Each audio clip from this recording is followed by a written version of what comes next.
gonna stand up, take my people with me. Together we are going to a brand new home. Far across the river, can you hear freedom calling, calling me to answer? Gonna keep on keeping on. Tenente é a patente baixa de oficiais. O tenentismo, então, foi um movimento político contra a república oligárquica, porque esses jovens oficiais viam na república oligárquica uma república corrupta, viam um modelo corrupto, quer dizer, a população não votava de verdade, porque o coronelismo impunha o voto. Os políticos não eram, de fato, quem ganhou a eleição, porque tinha comissão verificadora de poderes, quem ocupava a presidência no Brasil não era alguém que foi escolhido pelo povo, mas sim membro de uma oligarquia. Então os caras viam nisso um grande problema, né? O que aconteceu é que esse movimento ele não formou um partido político, ele não tinha pautas muito claras e muito definidas, o que é típico da idade desses sujeitos, né? Então eles fizeram ali um movimento, como se fosse hoje o cara falar na internet, não quer dizer que, quanta gente você vê aí que tem 19, 20, 21 anos, que está falando de política na internet, não quer dizer que o cara criou um partido, né? Ele está dando a opinião dele. Então criou-se ali um grupo de pessoas que concordavam com isso. Tá? O que o tenentismo faz de mais relevante nesse primeiro momento é um movimento no Rio de Janeiro, deixa eu avançar aqui para te mostrar as fotos, que é a revolta dos 18 do... Só que eu tenho que explicar quando alunos que eu dou aula não são de curso militar, o que é tenente, eu tenho que mostrar essa foto aqui. Enfim, aqui. O Forte Copacabana. A revolta dos 18 do Forte Copacabana. Então, na verdade, nunca foram só 18 pessoas, mas era um grupo de tenentes que começou a montar um movimento que queria fazer o seguinte, sair do Forte Copacabana, aqui, ó, cadê? Não, acho que é o mapa anterior mesmo. Sair do Forte Copacabana, que está aqui embaixo, atravessar a Avenida Atlântica, passando pela Praia de Copacabana e Praia do Leme, chegando até o Palácio do Governo e depor o presidente. A ideia era essa. Então tinha muita gente envolvida e muita gente que queria participar. Só que no fim das contas, quem participou efetivamente foi pouca gente. Então eles tomaram o Forte Copacabana e ao longo, até teve um tenente que era filho do presidente, Euclides, como é que é? Euclides Hermes da Fonseca, capitão Euclides Hermes da Fonseca. E ele controlou a revolta no quartel, e aí de algumas dezenas, sei lá, 30, 40 tenentes, só conseguiram fazer de fato o movimento 16, 15. Então o negócio foi calado aí durante o dia, né, que aconteceu. Essa imagem aqui do Forte Copacabana, cadê? Essa aqui. Essa aqui é a imagem mais famosa que foi para a mídia, né, que mostra os militares caminhando na rua junto com o civil, que é o tiozinho ali de terno, chapéu. Então seriam esses os 18 do Forte Copacabana, que nunca foram 18. Você contar na imagem tem mais de 18. Então, isso aí foi um jornal da época que deu esse nome como um nome bonito ali, pomposo para o movimento, né? Mas, enfim, na época já se sabia que não era um movimento composto por exatamente 18 pessoas. Tem outras fotos também que mostram esses caras bem mal armados, né, uma espingarda para cada um, indo até o Palácio do Governo, na Guanabara, para depor o presidente. Isso aqui é uma placa em homenagem aos 18 do Forte, né, que é aquela foto em alto relevo. Bom, então, no que esse movimento resultou? Não significa que o tenentismo fez alguma coisa na prática. O tenentismo é importante para nós por duas razões, e uma delas é bem política. Um dos líderes tenentistas, ou um dos tenentes, era um cara chamado Luiz Carlos Prestes. Esse cara fez um movimento tenentista que a gente vai conversar daqui a pouco, chamado Coluna Prestes. E mais importante ainda, que é o motivo pelo qual ele é relembrado, ele foi um dos grandes líderes do comunismo no Brasil, tanto nos anos 40 quanto nos anos 50. Ele morreu em 91, salvo engano meu. Tem uma entrevista dele no Roda Viva da Cultura, até hoje na internet, é muito legal você ver como é que o cara entendia a parada, assim, o que se entende por comunismo nessa época. É muito interessante você ver o que ele pensava a esse respeito. Então, por que ele foi importante para a história do comunismo? E por que a historiografia brasileira dos anos 60, 70, 80, 90, até bem pouco tempo atrás, ela era absolutamente comunista, era importante relembrar dos heróis. né? Então o tenentismo aparece por isso. É um movimento que na prática não fez nada. O que ele fez foi criar uma dissidência política, porque os tenentes começaram a ser perseguidos, e aí esse grupo do Prestes, que vai formar a coluna Prestes, vai fugir do Brasil. Mas vamos com calma para a gente chegar até lá. Então, em 22, a revolta no Rio de Janeiro, e em 24, a revolta em São Paulo. Uma revolta tenentista em São Paulo, chamada de Revolução Esquecida, porque ninguém lembra que ela aconteceu, contra o governo Arthur Bernardes, que era o governo presidencial, aliás, desculpa, o governo estadual na época. O Arthur Bernardes chegou a ser presidente depois, mas ele era governador na época, e contra a República Oligárquica. E aí alguns nomes que são importantes para o estado de São Paulo, como Isidoro Dias Lopes, Juarez Távora, nome de rua, nome de praça, também aqui em São José e também em São Paulo. Oi. Então, alguns foram presos, mas, de novo, é oficial do exército. Você não vai matar, você não vai deportar. Você prende por um tempinho lá e depois solta. Tem um cara muito famoso aqui na Revolta 18 do Forte, que ele era de São José, Siqueira Campos. Tem uma rua aqui com esse nome, não tem? É uma avenida. Então, aqui também tem um dos caras que... Bom, depois a gente fala disso, o Miragaia, que era daqui de São José, mas ele é de uma revolta posterior. Então, como que acabou? Prenderam. Pessoal, mas depois é solto. Não tem...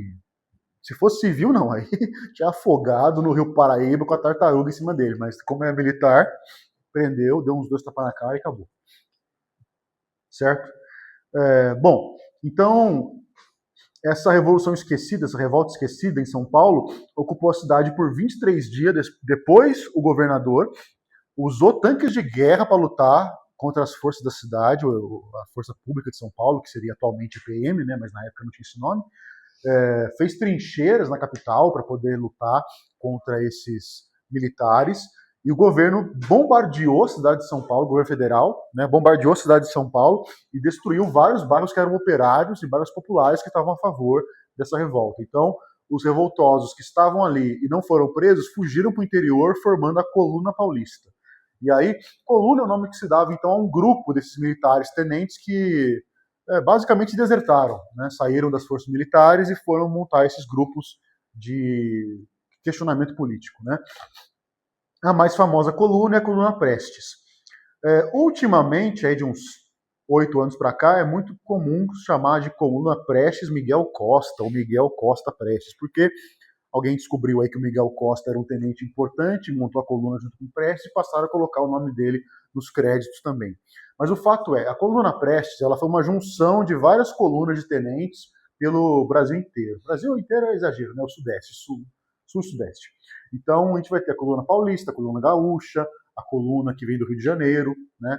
E o Luiz Carlos Prestes e o Miguel Costa são os líderes. O nome mais importante aqui é o nome do Luiz Carlos Prestes, porque depois ele vira comunista e vai ser uma grande figura de oposição na Terceira República, na Quarta República. Ele morreu, como eu te falei, em 91, 92. Então, a morte dele é bem recente, né? O que a coluna Prestes fez? A atuação dela é puramente simbólica. Tá? Então, na prática, nada. Simbolicamente, percorreram 24 mil quilômetros em 3 anos no Brasil, com 1.500 pessoas, para poder levar um pouco de educação política e da visão política deles para a população do Brasil, que era aquela população explorada pelos coronéis. Então, era como se fosse uma catequese política, ensinar o que era democracia, o que era república, e mostrar para esse povo por que eles estavam sendo explorados. Né? Porque aquela coisa, né? Você venderia o seu voto para alguém? Eu tenho certeza absoluta que sim. Eu também venderia. Meu pai conta a história, quando ele era criança, ele morava lá em uma cidadezinha próxima a São Lourenço, chamada Maria da Fé, roça, e tinha um coronel na região que ele comprava voto, sabe como? Chegava assim, menino, quanto você calça? Eu calço 38, tá aqui um pé de bota. Se eu ganhar, você vem me cobrar que eu te dou outro pé. Então meu pai fala que o primeiro calçado que ele teve na vida foi o coronel que deu. Então, você não venderia o seu voto? Voto serve para quê? Na cabeça de alguém que mora nessa região. Então, para alguém que tem uma consciência política, democrática, de participação, tem uma importância, mas no fim das contas, eu vou cuidar de você, da sua família, não vou deixar faltar nada, te dou casa, comida, emprego, remédio, médico, só o que você tem que fazer é assinar o seu nome no papelzinho aqui. O cara não vai fazer? Até hoje faz, e por muito menos. Então, assim, não é uma coisa...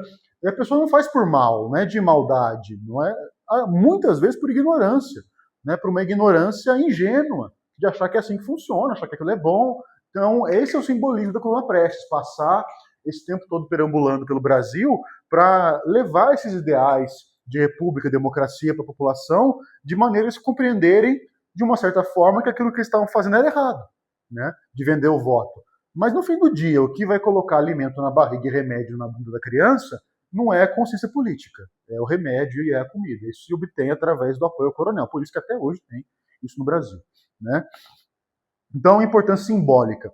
Em 27, até o governo botou o Lampião atrás deles. Foi engraçadíssima essa história. O cangaço, no começo do século XX no Brasil, era um movimento que, nossa, assolava o Nordeste, né? Mas o governo contratou o Lampião e o bando dele para caçar o Prestes. Essa é uma história, assim, que se tivesse tempo para conversar, ela é engraçadíssima. E depois o Lampião foi pago com a morte, né? Mataram o Lampião e todo mundo lá. Enfim, em 27 o movimento se exila na Bolívia, e aí o Prestes conhece o comunismo, vai para a União Soviética, é treinado como agente comunista, conhece uma outra agente comunista que era polonesa, uma senhora chamada Olga Benário, se casam e voltam para o Brasil com a missão, o dinheiro e a inteligência, não digo pessoal, digo informações, para poder fazer uma revolução comunista aqui. Então, essa que é a grande importância do Prestes para a historiografia mais à esquerda do Brasil, certo? Então, bom, chegamos aqui ao final da Primeira República, a Revolução de 30. Dá para a gente acabar ela e a gente para o almoço, beleza? Não vamos começar a falar de Vargas agora não, vamos almoçar primeiro, pode ser? Então, bom, primeira coisa, Revolução de 30 e primeiro governo Vargas é um dos temas da minha vida, porque é o tema do meu mestrado e do meu doutorado em História. Então, eu poderia literalmente ficar aqui semanas falando isso com vocês. Vou me limitar a algumas coisas.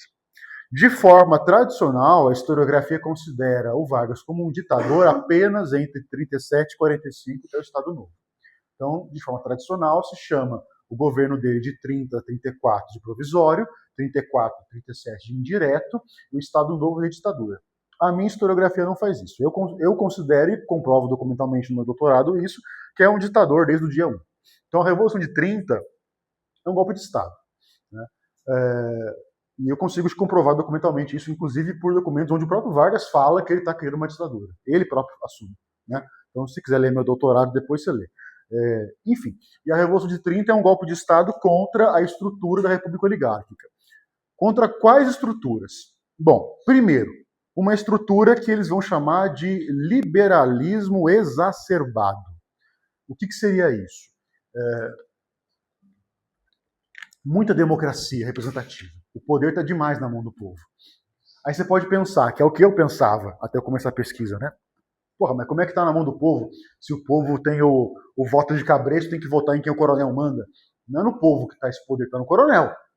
Então, não importa. O que importa é o seguinte, a Revolução de 30 ela foi feita por forças políticas brasileiras que eram oposição ao café com leite. Então, oligarquias dissidentes, Rio Grande do Sul, Pernambuco e Paraíba. E ela só deu certo porque ela teve o circunstancial e pontual apoio de Minas Gerais. Num caso que eu vou te contar daqui a pouco. Então, o café com leite rachou e Minas apoia a oposição. Por isso que dá certo esse golpe de Estado. Mas a ideia do Vargas era uma ideia positivista. Ou seja, voltando àquela história que a gente falou há pouco tempo atrás, o governo tem que ser uma república militar, tem que ser uma ditadura, e quem tem que ocupar o poder não tem que ser alguém democrático, porque tem que se cumprir as ordens, não ficar discutindo elas, né? Então, essa ideia positivista, ela via na República Oligárquica, na Primeira República como um todo, um excesso de participação popular, excesso de democracia. Então, por isso que se fala que era um liberalismo exacerbado, apesar de que, na prática, não foi, né? Era muito mais uma questão de problema de federalismo do que uma questão de problema de liberalismo, né? Mas, enfim, não vou ficar discutindo isso aqui com vocês, porque definitivamente não é o tema para um intensivo. Então, o último presidente da República Oligárquica foi o Washington Luiz, um paulista. Ele deveria indicar para ser o seu sucessor um mineiro, que era chamado Ribeiro de Andrada, governador de Minas Gerais. E era esperado que ele fizesse isso num evento que foi a inauguração de uma ferrovia lá em Minas, com a presença do governador de São Paulo, do presidente da República e do governador de Minas Gerais. Então, era esperado que no discurso dele ele fosse saudar as pessoas que estavam lá e saudar o governador Antônio Carlos Ribeiro de Andrada do Minas Gerais como próximo presidente do Brasil. Ele não faz isso. Ele saudou, na verdade, o governador de São Paulo, Júlio Prestes, com esse nome, né, falando para que Júlio Prestes seria o próximo presidente do Brasil. Ele rompeu o café com leite ali. Nisso, Minas Gerais ficou pé da vida e Minas vai criar uma chapa de oposição a São Paulo. Essa seria uma eleição. Isso não foi a primeira vez, tá? Já tinha acontecido umas 2, 3 vezes na República Oligárquica do café com leite. Mas aqui foi sério porque Minas não criou uma chapa própria para questionar a chapa de São Paulo. Minas se aliou à oposição. Se aliou ao Rio Grande do Sul, a Pernambuco, a Paraíba, sobretudo capitaneado pelo Rio Grande do Sul. Tá? Então, a Aliança Liberal foi formada. Essa Aliança Liberal significa, então, Rio Grande do Sul, Pernambuco, Paraíba e Minas Gerais. Tá? E os candidatos eram a presidente um gaúcho e a vice um paraibano. Então, João Pessoa como vice e Getúlio Vargas como presidente. Getúlio Vargas, que já fora ministro de Estado do governo do Washington Luiz, já foi governador do Rio Grande do Sul, nessa época já tinha sido deputado algumas vezes. Então, foi uma eleição muito disputada, voto a voto. Então, não quer dizer também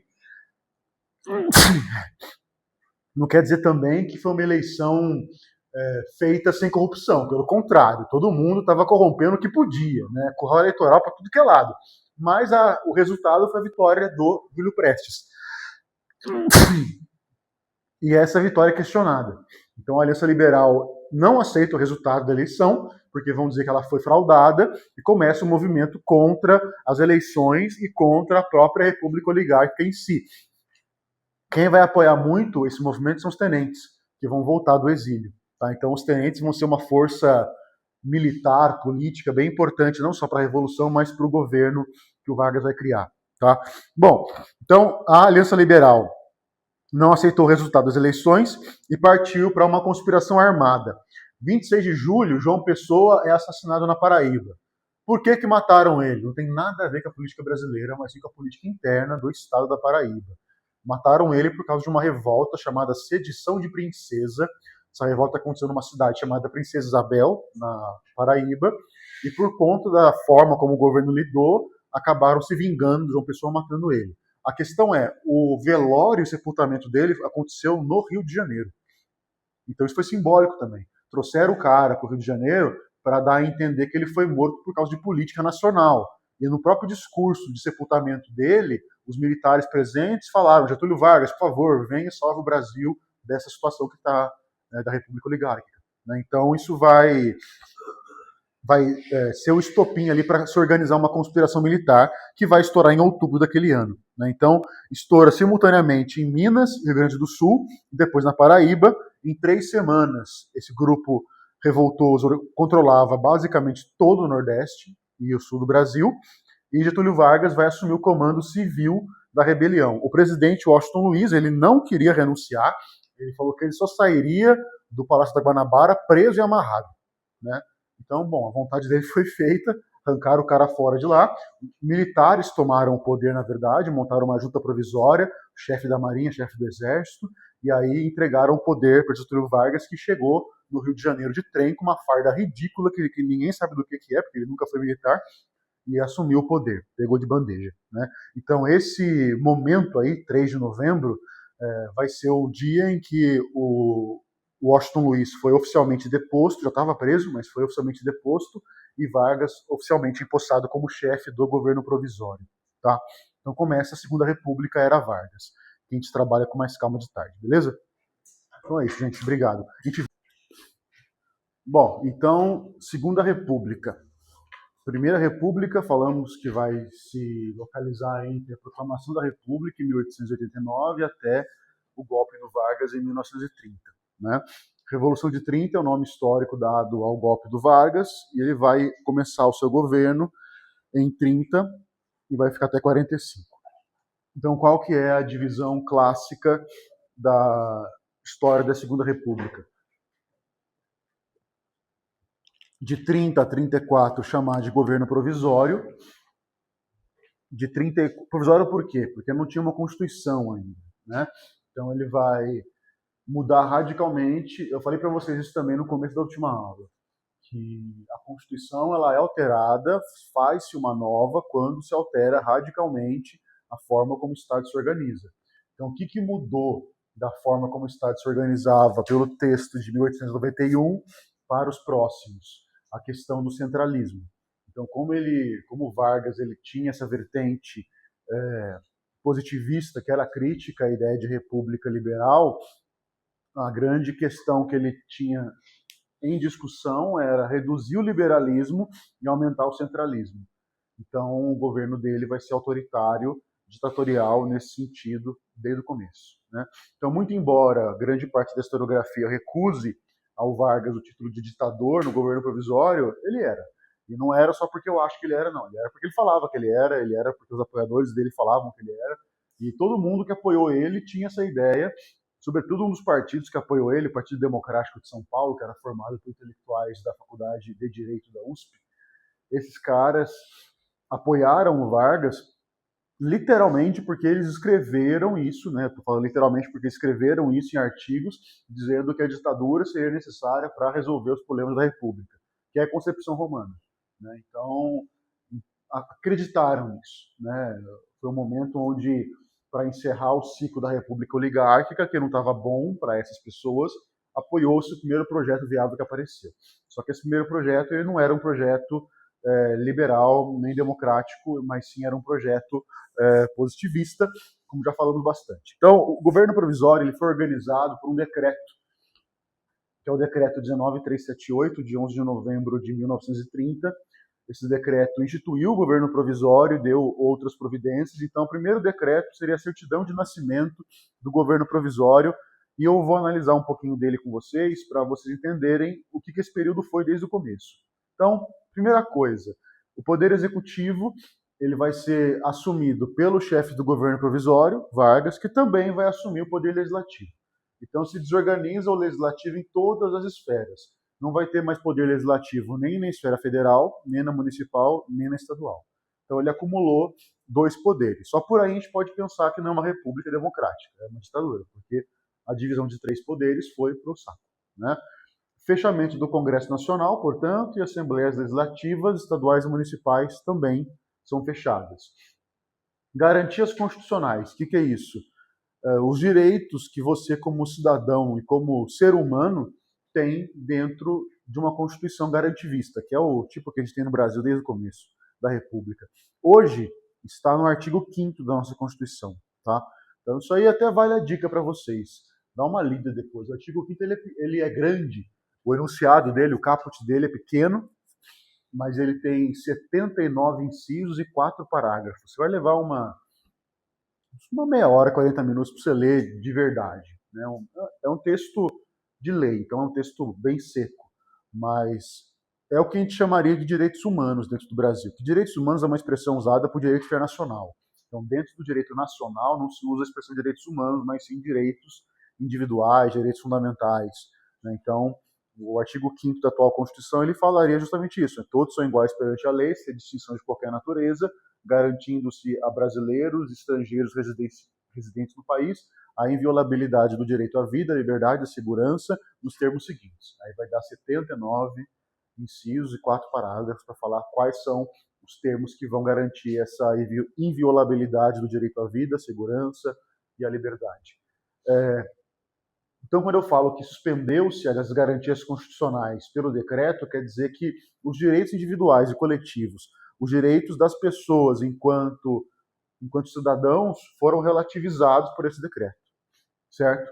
Além disso, os atos do governo provisório não poderiam ser apreciados pelo Poder Judiciário, ou seja, o Poder Judiciário não pode responsabilizar, essa palavra de novo, o chefe do governo provisório por nada que ele faça. Isso parece para você com uma democracia, com uma república? Não, né? Então, os governadores estaduais saíram todos, foram retirados todos, não teve eleições, Vargas colocou no lugar interventores. Interventor é a palavra que se usa quando se tira um governador e sem eleição, por nomeação do presidente, se escolhe outro, tá? Se acontecesse hoje no Brasil, a palavra também seria essa, ok? E esses interventores foram os tenentes. Então, o Vargas ele vai fazer... O Vargas é um cara muito habilidoso politicamente, né? E ainda bem, ele escreveu muitos diários, né, os diários dele estão publicados e tal, então dá para você ter as impressões que ele próprio tirava das coisas que ele fazia, né? Então dá para perceber claramente que, por exemplo, nesse caso, ele quis matar 2 coelhos com uma caixa d'água só, né? Qual foi a caixa d'água? Eu sei que o estado é outro.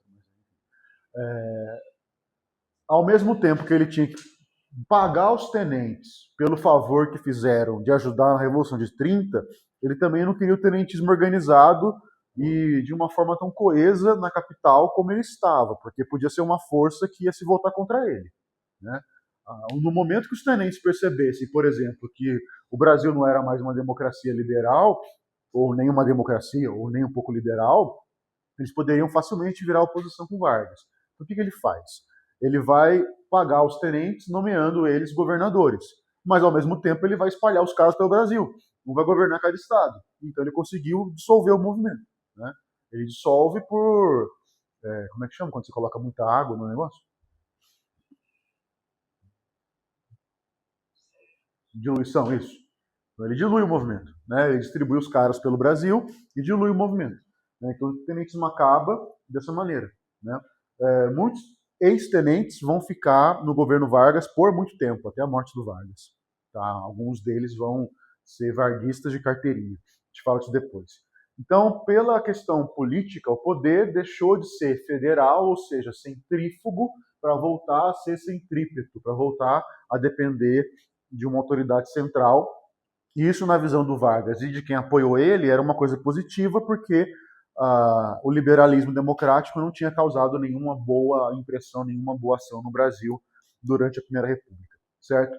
Em matéria de economia, ele não pode abandonar o café, porque ainda é o produto mais importante da economia brasileira. No entanto, é com Vargas que começa a chamada modernização autoritária, que a gente falava de manhã, ou seja, é um período onde a indústria começa a crescer no Brasil a tal ponto que ela vai ser a principal atividade econômica do Brasil. Então, isso acontece durante a ditadura de Vargas. Mas, para não deixar o café sem a proteção estatal que ele tinha, né, e outra coisa que aconteceu em 29 e 30, além da Revolução, do golpe de Estado que derrubou a República Velha e colocou o Vargas no poder, a crise de 29. Então, o preço do café no mercado mundial vai ser afetado pela crise de 29. Então, o preço cai para basicamente 1/3 do que ele era no quinquênio anterior, né, 25 a 29, e o Vargas, para manter a política de apoio nacional ao café, ele vai criar um órgão estatal chamado Conselho Nacional do Café, em 31. Trocando em miúdos, de uma forma assim bem didática, é como se o Convênio de Taubaté tivesse virado uma instituição pública. O Convênio de Taubaté, que foi um acordo, né, entre os cafeicultores de São Paulo, Minas e Rio, agora virou uma entidade pública. E esse Conselho Nacional de Café vai comprar o excedente do café e vai queimar o excedente do café. Isso aconteceu até 1944, que é aí a beirinha do final do governo dele, né? Acabou em 45, então 44 é isso aí. Isso aí talvez você encontre pessoas mais antigas, não sei se vive. Da minha avó, ela morreu em, sei lá, 96. Minha avó contava que quando ela era criança, ela adorava passear de Maria Fumaça, que é um tipo de trem de passageiro, né? Que tinha um cheirinho gostoso de café. Então, o que acontecia? O governo pegava esse café e jogava nas locomotivas. Ah, por quê? Tem alguma função combustível? Não, nenhuma. Só para queimar mesmo, né? Então, para controlar artificialmente o preço, né? Então, mantinha o preço mais alto para não, digamos, desamparar os cafeicultores, mas, ao mesmo tempo, mantinha... destruir a plantação, né, destruir o excesso para não gerar nenhum problema em matéria de mercado externo, mas gerava um problema em matéria de economia interna, né, porque o brasileiro estava pagando por isso. Bom, o que leva o Vargas a ser conhecido e até hoje bastante reconhecido, para não dizer que passa um pano tremendo, tamanho de um estádio para o Vargas, é a política trabalhista. Então, é o ponto que vai marcar todo o governo dele, toda a ditadura, os 15 anos iniciais do governo dele. No segundo governo nem tanto, mas no primeiro com certeza. Então, vamos falar um pouco sobre isso. Vargas ele foi foi e é tratado pela historiografia, como eu falei, esse é o tema do meu doutorado, então eu tenho bastante coisa para dizer sobre isso aí. Eu não gosto nem um pouco do Vargas. Então, meu doutorado ele vai totalmente na ideia de querer quebrar esse mito de que o Vargas foi quem criou leis trabalhistas, né? Depois da Primeira Guerra Mundial, o Brasil começa a organizar uma comissão dentro da Câmara de Deputados, chamada Comissão de Legislação Social, para discutir direito do trabalho. Até porque a Primeira Guerra Mundial acaba, em 18 é feito o Tratado de Versalhes, e nesse tratado, aqueles que estavam ao lado dos aliados, que era a Tríplice Entente, formado por Inglaterra, França, Rússia, Estados Unidos, o Brasil estava nesse meio também, vão concordar em regulamentar o trabalho nos seus países. Então era uma questão não só interna, mas uma questão diplomática que o Brasil tinha que resolver. E aí, essa comissão vai trabalhar de 18 até 26, 27, tentando criar leis trabalhistas no Brasil. E ela foi dissolvida no final da República Velha, não porque alguém teve a intenção de falar, não quero mais leis trabalhistas, sai fora, mas por uma tecnicalidade jurídica totalmente besta. Mas o direito tem dessas. Então, às vezes, um processo maravilhoso consegue condenar um grande bandido a uma prisão super justa, mas o advogado do cara, por ser inteligente e ter recebido muito dinheiro para estudar e etc., consegue encontrar um pontinho que anula todo o processo, né? Isso acontece o dia inteiro, todo dia. Então, nesse caso aqui, foi assim. E aí um sujeito chamado Lindolfo Collor, se eu não me engano, tio-avô do futuro presidente do Brasil, Fernando Collor de Mello, atual presidiário, né? Foi preso semana passada, mas era senador também há pouco tempo atrás. Esse sujeito pega toda a produção da Comissão de Legislação Social, entrega na mão do Vargas e fala, faz você, né? E fala que é teu. Então, o que acontece?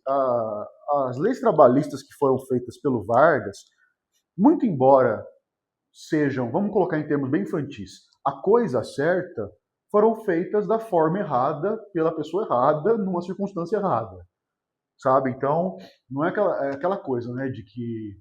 Como é que é o ditado que fala que o importante não é o caminho, é a chegada, né? Não tem alguma outra forma de falar isso que eu agora esqueci. Eu não sei agora. Isso, bom, obrigado. Os fins justificam os meios, né? Então, a gente não pode pensar assim, né? Porque senão a gente pode pensar que dá para justificar uma série de atrocidades que podem acontecer hoje em dia, como, por exemplo, violência, como, por exemplo, machismo, enfim, racismo, porque a finalidade parece bonitinha. Então isso a gente não tem que relativizar no ponto de vista moral, porque senão você não consegue encontrar críticas para muita coisa que a gente, por experiência histórica e por experiência moral, sabe que é errada. Então, a questão do Vargas aqui não é ele ter criado efetivamente as leis, é o porquê ele fez isso e como ele usou desse expediente. Lembra que eu falava para vocês antes da governabilidade? O que era mesmo? Como é que eu defini para vocês?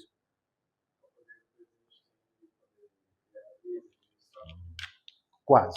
O presidente ele vai ter tranquilidade e apoio para governar. Por quê? Vamos pensar, eu quero que vocês realmente guardem isso. Então, vou pensar num exemplo com relação a vocês, que aí vocês talvez guardem mais fácil. O que você pode fazer na vida? O que você pode fazer?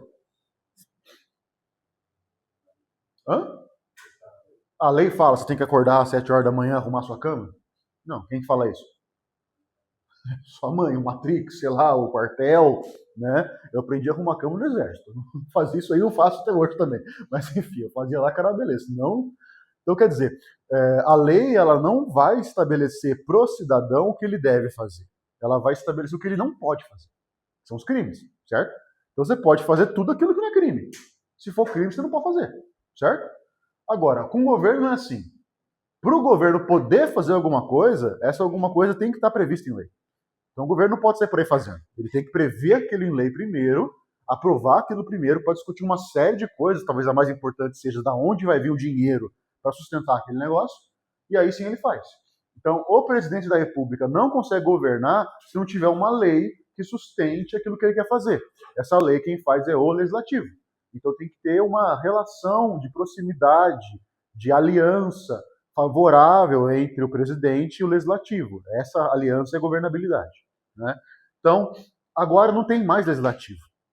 Como é que o Vargas vai garantir sua governabilidade? Como é que ele garante que as coisas que ele vai fazer tenham algum tipo de apoio político se ele acabou de acabar é ótimo, né? Acabou de dissolver o poder legislativo em escala federal, municipal e estadual. Então, essa que é a minha tese de doutorado. E assim, doutorado, para quem não sabe, você tem que inventar uma tese inédita. Você não pode fazer nada que outro já tenha feito. Mestrado, não. Mestrado é uma dissertação. Então, você vai usar a bibliografia que já era. Então, essa ideia foi minha. Né? O que eu defendo é que ele vai criar governabilidade através das leis trabalhistas. Ele vai perceber o seguinte, que ele não precisa de 600 deputados e senadores. Ele precisa de 60 milhões de pessoas. Então, se essas 60 milhões de pessoas estiverem tratando ele como uma divindade, ele faz o que ele quiser, que ele não vai sair do poder. E ele ficou 15 anos fazendo atrocidades. Então, a governabilidade ela sai do plano político para entrar num plano político, econômico e social, que é o trabalho.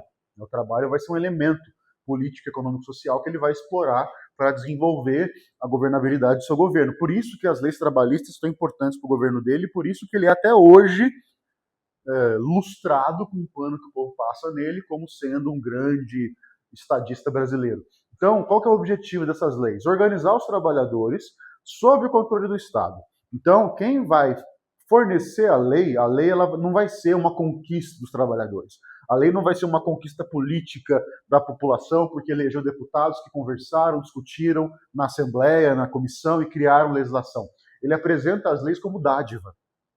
Então ele fala, eu, Getúlio Vargas, no auge da minha bondade, magnanimidade e eficiência, apresentei a vocês, trabalhadores fudidos, um monte de lei. Foi eu que fiz, eu que estou dando, e eu posso tirar.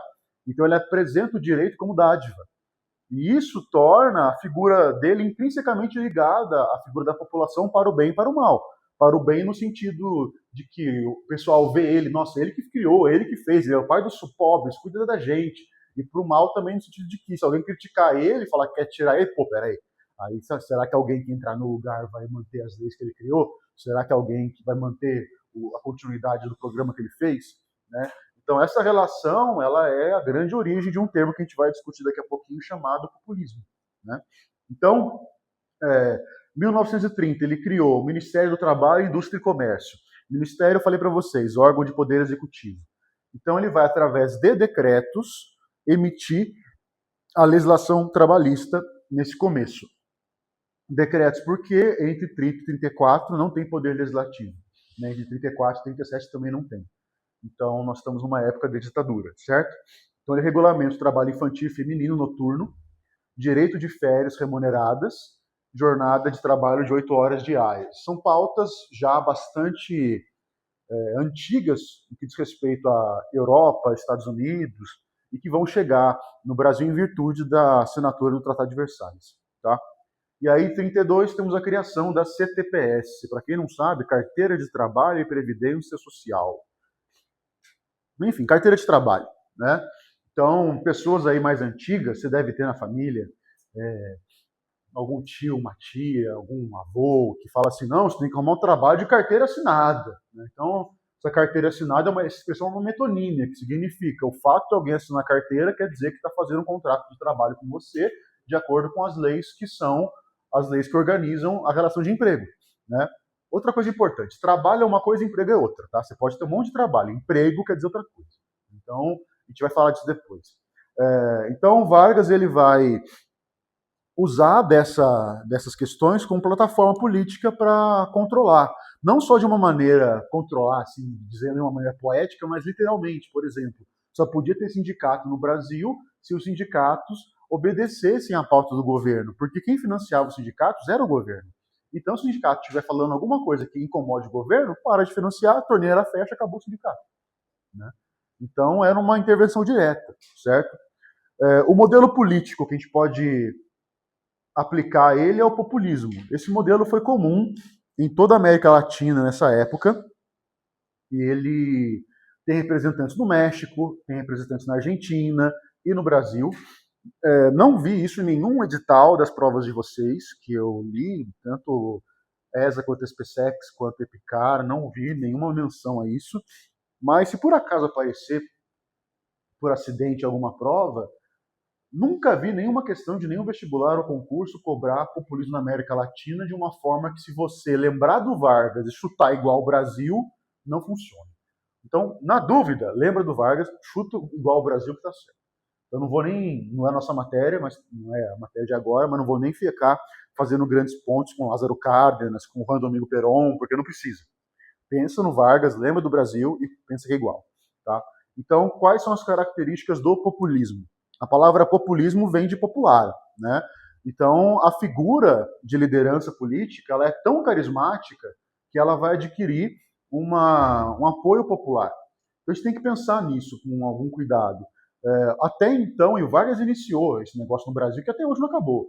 Você para pensar sobre isso daqui a pouco, uns 2 segundinhos, você vai perceber na sua vida o que você já entende como política de fenômenos parecidos com esse. Então, até então, o cara que ocupava a presidência da República, a prefeitura, o governo do estado, alguma coisa nesse sentido, ele não se apresentava para a população como um artista, como um animador de auditório, como alguém que tem que agradar as pessoas. Ele se apresentava, isso, vamos descontar aqui a parte da corrupção do voto da República Velha, certo? Mas se apresentava como alguém que tinha uma formação em direito, uma formação em economia, uma formação em medicina, alguma engenharia, alguma formação específica que gabaritava ele para exercer aquela função. Né?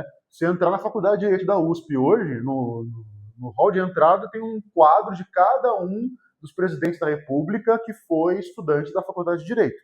Né? O último é Michel Temer. Então, assim, isso é um motivo de orgulho para a universidade, um motivo de orgulho para os caras também fazerem parte da universidade que gerou tantos presidentes da República. Então, não era uma relação entre a pessoa e o público e os eleitores. A partir do Vargas, sim. Por quê? Porque ele tem que criar uma forma de garantir a governabilidade. Como não tem legislativo, ele apela para o povo. Então, a figura dele passa a ser uma figura que é vista pelo povo não só como o doutor Getúlio Vargas. Não, ninguém chama ele de doutor mais, apesar dele ser advogado, apesar da época que ele governou Rio Grande do Sul e foi deputado, dele ter se chamado de doutor. Ninguém vai chamar ele assim, vai chamar ele de pai dos pobres. Vão chamar ele de Getúlio. Até hoje, ninguém se refere a ele como doutor Getúlio. Né? Então, a questão é, para garantir essa estrutura, ele se aproxima das massas. Ele percebe o seguinte, se a maioria da população é estúpida, é ignorante, e a maioria é que ganha uma eleição, de que adianta eu ficar discutindo termos técnicos e coisa chata com o povo que nunca vai entender isso? É muito mais fácil chegar e fazer alguma coisinha, você está precisando do quê? Eu trabalho de sábado e queria folgar. Tá bom, te dou uma folga de sábado. Pronto, você vota em mim para sempre. Né? Então, essa é a ideia do populismo. Não quer dizer que aquilo que ele faz pelo povo não é bom. Né? Quer dizer que ele faz por motivos que não são motivos, digamos, honrados. Né? São motivos que são personalistas. Então, a partir do Vargas, a figura do presidente na história do Brasil, ou do líder do executivo, ela passa a ser uma figura muito caricata, ela tem que ser uma figura televisiva, tem que fotografar bem, o sujeito tem que saber falar, tem que saber animar o auditório, tem que encher comício. E é uma coisa que, se parar para pensar, não se transmite de uma forma tão direta para a capacidade de governo ou para um bom governo, né? Seja a sua posição qual for. Então, esse negócio é comum na América Latina, e no caso do Brasil, começa com ele. Além disso, como é um governo... Quer pausar aí? Além disso, como é um governo centralizador, as atividades econômicas vão estar estatizadas. Isso quer dizer o quê? O Estado é a grande empresa. Então, isso é uma característica bem grande do governo dele, não só agora, mas também do segundo governo dele nos anos 50. A gente fala depois. A concessão de direitos sociais, aquilo que eu falei, o direito como dádiva. Né? Então, não é o povo que conquistou, não é o povo que trabalhou na comissão de legislação para criar o direito, não é o povo que se fez representar democraticamente, republicanamente, e a partir da representação criou a lei para gerir a si próprio. Não, foi presente, foi dádiva dada pelo Vargas. Né? Isso também não é a única vez na história do Brasil que aconteceu. De lá para cá, muitos imitaram ele. Então, paternalismo, o que é isso? Enxergar no Estado uma figura paterna. O que significa a figura paterna? Aquela que cuida, ou mais, aquela que tem a responsabilidade e a obrigação de cuidar de você. Né? Então, passa-se a ver o Estado como mãe ou como pai, e não como ferramenta. Então não é que eu tenho que usar o Estado, eu tenho que aprender a fazer bem a política para usar do Estado como ferramenta para aprimorar a sociedade. Não, eu tenho que falar, eu não tenho tal coisa, me dá Estado. Você percebe a diferença? Então você não é mais ativo, você é passivo na cidadania. Né? Você não vai organizar mais o Estado da forma como ele era organizado dentro de uma ideia liberal, por exemplo. Né? Então, personalismo significa a pessoa dele ser cultuada. Aqui é uma metáfora, né? Não quer dizer que ninguém ia para a igreja cultuar o Vargas. Mas tinha retrato dele em repartição pública, tinha retrato dele na casa das pessoas, né? E essa ideia da personalização, ela vai diretamente contra um princípio da administração pública, que é a impessoalidade. Então, por exemplo, se você... Não sei como é que é aqui em São José, porque eu saí daqui muito novo, então saí daqui com 17 anos. E ainda não voltei, então eu nunca vivi a cidade como adulto. Venho para cá para visitar a família. Mas em São Paulo, por exemplo, você está, sei lá, andando no metrô. Aí alguém pode falar assim, tá vendo aquela estação ali de metrô? Foi o Maluf que fez. Você está vendo aquele bairro popular ali? Foi a Erundina que fez. Você está vendo a faixa de ônibus aqui? Foi o Haddad que fez. Então, no fim das contas, isso está errado.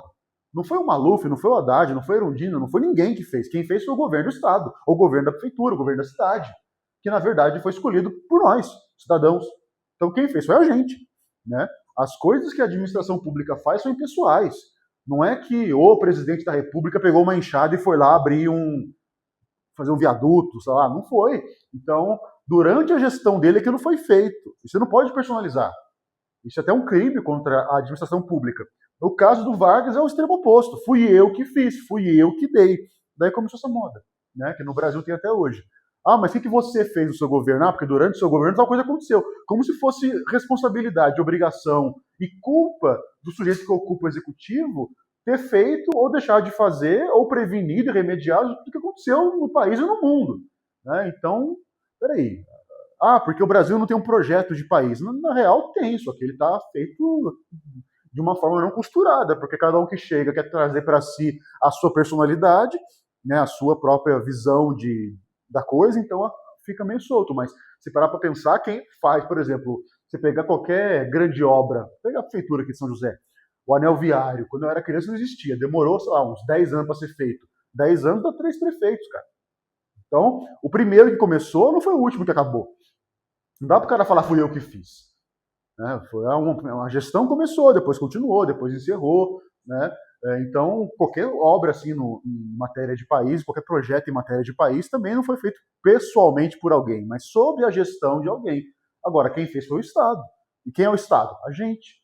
Então, esse negócio de pensar, ah não, o governante me deu tal coisa, o prefeito vai me dar tal coisa, o presidente me deu tal coisa, o governo me deu tal coisa. Isso aí é complicado, porque a gente relaciona a política do Estado e a função dele com a figura da pessoa. E isso foi pensado por esses caras. O Vargas, na Argentina, o Perón, no México, o Cárdenas. E as pessoas, como eu falei para você, a maioria, quanto mais você desce para a base da pirâmide, mais gente tem, e é inversamente proporcional o grau de compreensão da realidade e de senso crítico intelectual. Isso não é uma ofensa para ninguém, isso é uma realidade. Né? Então, a base ela não é intelectual, a base não tem senso crítico de observar a realidade. A base populacional ela é ignorante, por uma série de razões. Né? Então, sabendo disso, como é que você convence essa massa, que é a maioria, que pode eleger você, a votar em você? Você pode tentar educar, ou você pode tentar comprar. Comprar sempre é mais fácil. Né? E mais barato, às vezes, também. Então, culto à figura do líder também significa isso. A dia 1º de maio, dia do trabalho, que ele institui como feriado no Brasil, é no mundo inteiro, tá? Ocidental, pelo menos. Mas ele institui isso aqui, faz grandes comícios, aí gente levantando o retrato dele, e aí bandeiras com o retrato dele, chegar ao ponto de, nos anos 40, se ensinar na escola, como matéria obrigatória para crianças, a história da vida dele. Você quer algo mais personalista que isso? Material didático, Getúlio Vargas, o amigo das crianças. Isso era matéria de sala de aula. Então, você quer alguma coisa mais personalista do que isso? Então, o populismo não quer dizer que o que ele está fazendo é ruim. Não quer dizer que as medidas dele são ruins. Não, pelo contrário. Se não fossem boas, o povo não ia aprovar. O povão não ia comprar a ideia. Né? A questão não se faz por um motivo político honrado. Não se faz por um motivo de, não, quero melhorar o país, eu quero melhorar a vida das pessoas. Até porque, se você tem que fazer, você quer fazer aqui no SOD, quer fazer uma doação de cesta básica para um asilo, ou então você quer fazer uma doação de cobertores para moradores de rua. Se vocês fazem toda uma ação, juntam dinheiro, compram as cestas básicas, vão no asilo e depois tiram foto e postam no Instagram, você não fez isso para quem estava lá. Você fez para tirar foto e aparecer. Então, quando você vai e faz, ninguém tem que ficar sabendo. Concorda? Você foi lá e fez o bem. Ninguém tem que ficar falando, porque hoje eu dei dinheiro pro mendigo. Não, filho, vai lá, ajuda o cara. Tá com fome, tá aqui de você comer. Não fica contando para ninguém. Ou alguém que genuinamente faz o bem para outro, que na sua experiência de vida sai por aí alardeando se ele só quer fazer o bem para o outro. O que alardear isso vai fazer de bem para aquele que está necessitado? Nada. Né? Então, a ideia do populismo é alardear isso de uma maneira fácil, que as pessoas que são tontas compreendam. Foi ele que me deu esse benefício. Portanto, eu preciso ficar com ele o resto da vida. Eu preciso votar nele o resto da vida. Certo? Então, esse é o modelo. Daí vem o nome também Pai dos Pobres. Bom, vamos mudar de material, né? Tô entrando no último já.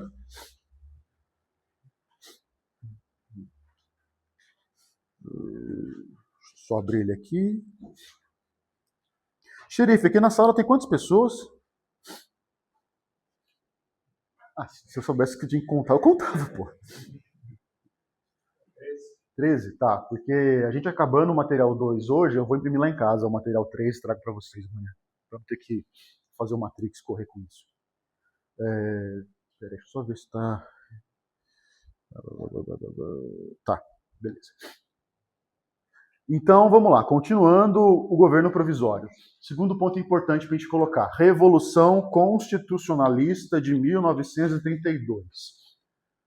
Essa revolução ela é um pouco esquecida nos dias atuais. Até porque o feriado dela, que é 9 de julho, cai nas férias. Então, né, se um dia eu fosse ditador do Brasil, eu criaria a seguinte lei populista. Se um feriado cair no sábado, antecipa para sexta. Se cair no domingo, joga para segunda. Se cair na quarta-feira, emenda a semana inteira. E se cair nas férias, a gente cria um banco de feriados para você usar como quiser. Eu ganharia apoio de vocês, eu suponho, né? De grande parte da população. Né?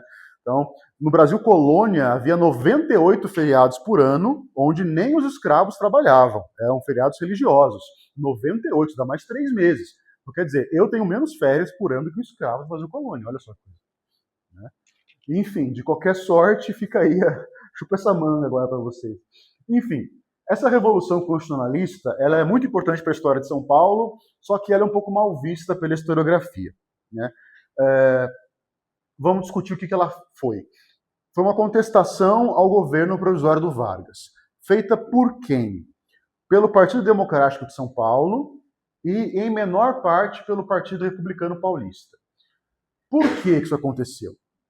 Bom, o Partido Democrático de São Paulo ele foi formado na cidade de São Paulo às vésperas da Revolução de 30, se não me engano, 26. Então ele tem pouca atuação até 30, de forma que ele não tinha muitos apoiadores, que a gente pode chamar também de correligionários, e não tinha muita musculatura política, era um partido muito novo, não tinha feito muita coisa de importante. E ele vai apoiar o golpe do Vargas em 30, porque esse partido era formado pela intelectualidade da Universidade de São Paulo, sobretudo pelos professores da Faculdade de Direito, e eles enxergavam no Vargas uma ditadura à moda romana, ou seja, ele vai tomar o poder para consertar a República e depois ele devolve consertada. É uma intervenção necessária nesse momento para depois melhorar a coisa. Né? Esse partido vai apoiar o Vargas. Depois que o Vargas toma o poder, esse partido tinha a expectativa dele ser útil para alguma coisa, ser importante para alguma coisa, receber algum cargo, receber alguma contrapartida. E não teve nenhuma. Esse é um ponto. O segundo ponto, a partir disso, o partido começa a perceber que de provisório o governo do Vargas não tinha nada, porque ele não discutia sobre uma nova Constituição, ele não discutia sobre reformar a Constituição que já vigia, ele estava de boa, governando por decreto, sem legislativo, sem judiciário, apreciando o que ele fazia, para ele estava lindo. Então ele não discutia essas questões. E aí eles perceberam que talvez a ditadura que era provisória fosse querer se transformar em algo permanente. E se tornaram oposição ao Vargas. Então a ideia era chamar o Vargas de ditador, chamar o governo provisório de ditadura e se movimentar para até, do ponto de vista militar, derrubar o cara de lá. Segundo ponto, Partido Republicano Paulista. O Partido Republicano Paulista era o partido dos cafeicultores, foi criado no final do Segundo Império, como a gente comentou hoje cedo, e era o partido que congregava os cafeicultores de São Paulo, Minas, era o partido protagonista ali da política do café com leite. O problema é, o Partido Republicano Paulista, ele tinha uma rixa contra o Vargas, que era o fato do cara ter derrubado a República Velha e acabado com o café com leite. E eles vão ser oposição do Partido Democrático durante a República Velha. O Partido Democrático quer acabar com o modelo da República Oligárquica. Eles acabam se juntando aqui porque tem inimigo comum. Então, o que a historiografia de maioria, né, a corrente majoritária costuma analisar é o seguinte: a Revolução Constitucional de 32, alguns autores chegam até ao ponto de diminuir a importância do tema e chamar de Guerra Civil Paulista de 32. Né? E é a corrente majoritária, então eu estou na contramão mesmo. Tá? Então, se aparecer na tua prova, vai ser essa corrente majoritária. Que está dizendo que a ideia de São Paulo era questionar Vargas para poder voltar ao poder. São Paulo queria retomar o controle do país. Tá? E aí tudo que vai encontrar de ilegalidades no governo Vargas serve, na verdade, como uma grande desculpa para poder justificar as ações de querer tirar o Vargas do poder. Então essa é a visão majoritária. No entanto, eu estou em outra visão que enxerga aqui, de fato, alguma coisa substanciosa. Ou seja, o programa do Partido Democrático, as críticas deles são extremamente razoáveis. E aquilo que eles fizeram na prática, aquilo que a Revolução pregou em cartaz, em panfletos, em alistamento público de pessoas para compor o Exército de São Paulo, tem mais a ver com o conteúdo programático do Partido Democrático do que com uma suposta dor de cotovelo do PRP de querer voltar à política nacional. Então, longe também de mim querer ser ingênuo e achar que a coisa é maravilhosa, mas o fato é que foi uma guerra civil, claro, foi, mas foi contra o Vargas por ocasião da sua ditadura e da falta de uma Constituição. Né? Então, enfim, é um tema que eu sinto que em pouco tempo assim, ele vai começar a ser mais discutido, não só pelo meu trabalho, mas de outras tantas pessoas que estão se debruçando melhor sobre ele, e isso deve voltar ao debate historiográfico. Então, o que aconteceu? Os paulistas defendiam, dá uma grifada aí, a constitucionalização do país, com princípios de democracia liberal. Então, a ideia de democracia liberal é a ideia de você poder escolher os representantes de forma democrática e uma república se formar a partir da participação da população nas instituições. Né? E o Vargas é contra isso, porque na visão dele, dos apoiadores do Vargas, a república oligárquica foi uma democracia liberal. E, como eu falei para você, não foi, o voto não existia de verdade, o voto era corrupto, né? Era corrompido. Então, enfim, voltar, então, criar uma democracia liberal. E a exigência de São Paulo por um interventor civil e paulista. Lembra o que é interventor? O que é? Lembra? Sim, o que é? Não sei.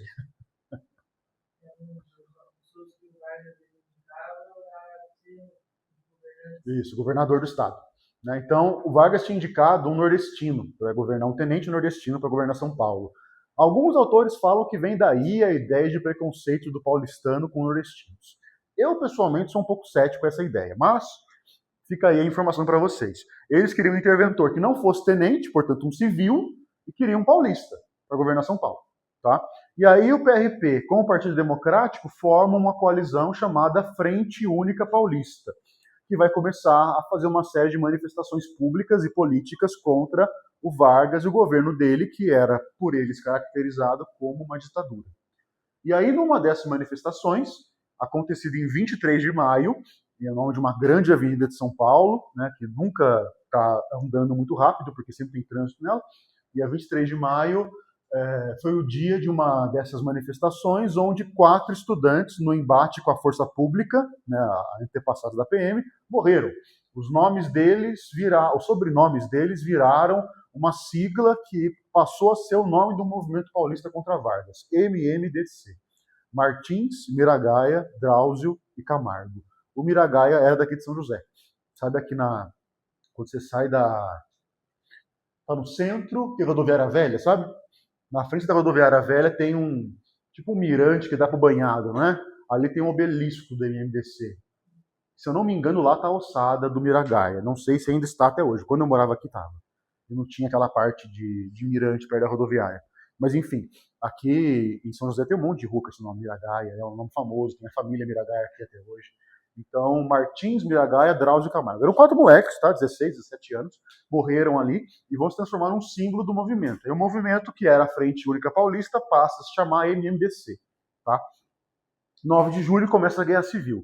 O Estado de São Paulo se arma contra o governo federal e vai abertamente questionar o Vargas. Lembra, a capital era Rio de Janeiro, era mais perto.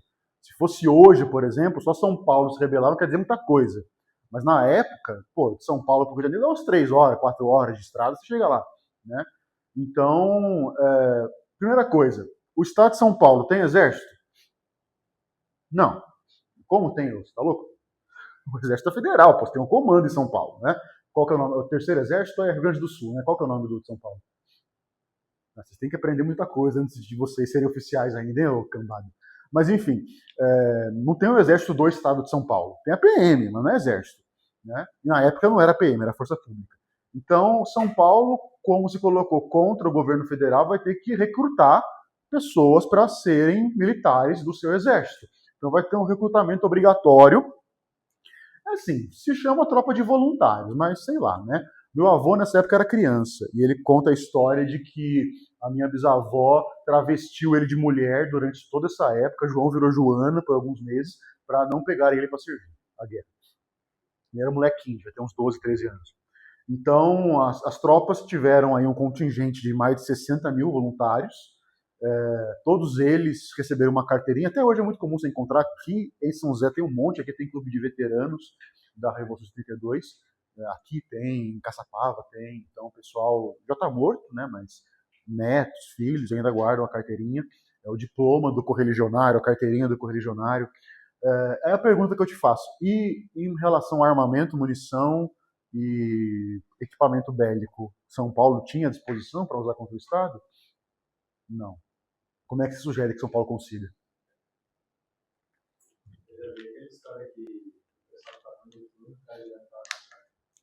Também, essa história é interessante, né? Da matraca aparecer com som de tiro de metralhadora, né?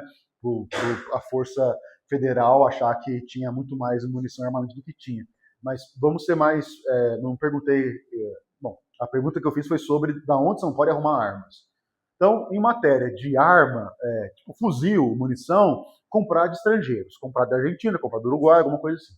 Agora, em matéria de carro de combate, tanque de guerra, isso foi maravilhoso. Até hoje existe, está escondido, quero achar onde é que está. Mas está escondido em algum lugar. A Escola Politécnica da Universidade de São Paulo fabricou tanques de guerra e carros de combate para São Paulo durante a Revolução.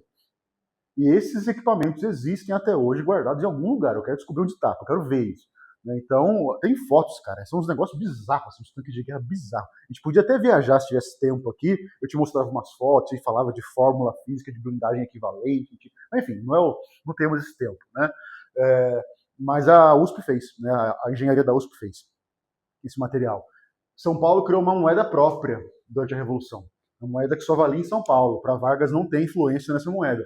Foi bastante inteligente, mas o Vargas fez mais. Como a Casa da Moeda ficava no Rio de Janeiro, o Vargas pegou a moeda paulista, falsificou na Casa da Moeda e passou com o avião em cima de São Paulo, jogando dinheiro para baixo. Então a moeda paulista acabou de valor, né? Teve uma inflação generalizada. Né? Enfim, resultado da Revolução. Teve um monte de batalhas, muitas aqui no Vale do Paraíba, ali perto de Piquete, ali perto... Piquete já não é Vale do Paraíba, né? Mas ali perto de Cruzeiro tem uma... Pico do Itagaçaba, Pico do Marins. Quando eu era criança e morava por lá, eu fui e vi as trincheiras que deixaram lá, então é um lugar bem legal, assim. Hoje eu não sei se tem ainda, mas quando eu era criança tinha, eu fui com meu pai, com meu tio, para visitar lá e tinha trincheiras da época da Revolução. Essas marcas estavam ali ainda, né? Só que não tem como se comparar a força de São Paulo com a força do Exército Brasileiro. Então São Paulo perdeu pelas armas. Só que o Vargas estava colocado em xeque, porque questionaram a autoridade dele, questionaram a legalidade do governo dele e questionaram cadê a Constituição. Então ele foi forçado a nomear um interventor do Partido Democrático para São Paulo para acalmar os ânimos e convocar uma Assembleia Constituinte. Tá? Então, o que se fala na historiografia, que é a corrente majoritária, é que São Paulo perdeu nas armas, mas ganhou politicamente. porque a Constituinte foi convocada, tá? Então essa Constituinte vai criar a primeira Constituição da Era Vargas, que é a de 1934, e sabe quem foi o maior crítico dela, o grande inimigo dessa Constituição? Getúlio Vargas. Por quê? Essa Constituição era liberal. E ele falou, e enfim, eu tenho também como te mostrar isso depois em documentos, que ela tornaria o país ingovernável, porque está dando muito poder para a população, está trazendo um liberalismo de volta, a participação popular de volta, né? Tanto é que essa foi a Constituição com vigência mais curta da história do Brasil. E isso aí é um dado que eu te falo porque está na minha pesquisa, mas não é um dado, talvez passa despercebido por outros. Em teoria, a Constituição de 34 durou até 37, que foi como teve a próxima Constituição. Mas na prática, não. Em 35, uma lei chamada Lei de Segurança Nacional foi baixada por decreto por Vargas, e na prática, essa lei ela anulava uma série de questões fundamentais do texto 34, que passaram, então, a não fazer mais efeito. Então, ela vigeu por menos de um ano na prática. Então, Vargas ele era o principal crítico. Ainda assim, a Assembleia Constitucional, o Constituinte, melhor dizendo, acabou elegendo Vargas indiretamente para governar o Brasil nos próximos anos. Então, continua o governo dele, agora, de uma forma talvez não ditatorial, mas sim indireta, né? Não foi eleito pelo povo nenhuma das duas vezes. Então, chegamos aqui ao governo indireto do Vargas. Eu, pessoalmente, defendo que os 15 anos da Segunda República foram uma ditadura com breve intervalo democrático entre 34 e 35. Mas assim, e enfim, essa é a minha visão historiográfica, é a minha historiografia, longe de mim achar que isso vai ser um dia adotado por alguém, ou que alguém vai ler o meu doutorado e achar, nossa, que interessante o que esse trouxa pensou, né? Então, essa é a minha visão, minha contribuição para a coisa, mas não é a matéria que você tem que aprender. Bom, 34 e 37. Estamos aqui entre a Primeira Guerra Mundial e a Segunda. E esse período ele vai trazer para o Brasil uma influência também dessa, não vou dizer bipolarização, porque eu não tenho mais para Guerra Fria isso, mas talvez dessa oposição diametral entre duas formas de pensamento político bem diferentes, que era o fascismo e o comunismo, né? Eu também detesto esses termos, mas aparecem para você em provas, então é importante que você saiba. Fascismo é classificado por ninguém, em lugar nenhum, mas todo mundo fala, como extrema-direita, e o comunismo classificado também por ninguém, em lugar nenhum, como extrema-esquerda, né? Isso é senso comum, tá? Não tem nenhuma obra. Se alguém perguntar, ou se alguém falar para você de extrema-direita, pergunte assim: em qual obra filosófica política eu posso encontrar o limite objetivo entre o que é direita e o que passa a ser extrema-direita? A resposta é nenhuma, e ninguém vai te responder isso, porque é senso comum, não é ciência. Mas, enfim, se usa, você vai encontrar isso na prova, então eu vou te falar assim também. Mas saiba que são termos viciados.